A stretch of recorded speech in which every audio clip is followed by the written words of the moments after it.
You do nothing. You don't. It's the things you don't do because you're a person of fear. You avoid things. You run from them. Right. That's what you're doing. Right. And then what does that person have because of what they're doing? What do they have from that? Now you could say nothing. A good answer we said was less opportunities. Right. These are good answers, right? Now we go back to the do, right? So do y'all see how the doing can change? So if that person, if their state of being, it all comes from the core. It all comes from the core being, the I am, that state of being, the be, do, have. You can compare all this shit and connect all the dots. The state of being is consistent. They are the state of being of fear. They are a person of fear, a man of fear, a woman of fear, etc. So the do can change. They can see a woman and they can want to approach her, but because they're a person of fear, they don't.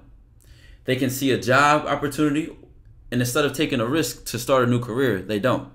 They can, you name it. All the do's can change, but it all is coming from that core. It all is coming from that state of being. So then when we look at the have, it's a trickle down kind of thing. Like it all comes from that core. It all comes from what's on the inside.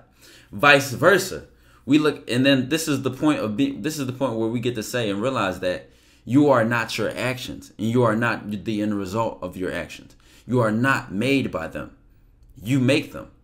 Because in that example, if the state of being is fear, it doesn't matter what the person does. It all goes back to that state of being.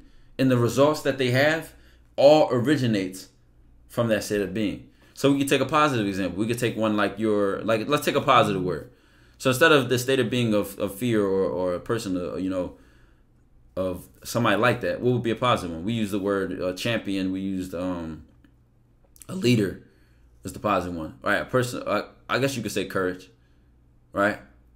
Fear will not lead to prosperity or opportunity. Fearless. So fearlessness and like courage are like the same exact thing. So we could just use courage then.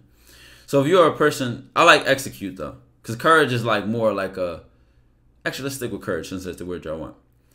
So you are a person of courage, a man of courage, a woman of courage, a person of courage, etc. The type of things that you would do, we could the person had who lives in a consistent state of being of fear. And because of that, what you would do is different. So your courage, you see a woman you want to approach, you have the courage to go approach her. There's this new business you want to start. There's risk involved. You have to quit your job to do it. Your state of being is courage. So what you'll do will reflect your state of being. It always does. You are not your actions, and you are not the end result. So even if the business fails, even if you approach that woman and she rejects you, or she doesn't get the opportunity to fuck with a man like you, but y'all call it rejection, then that does not define you. It is the action in and of itself. The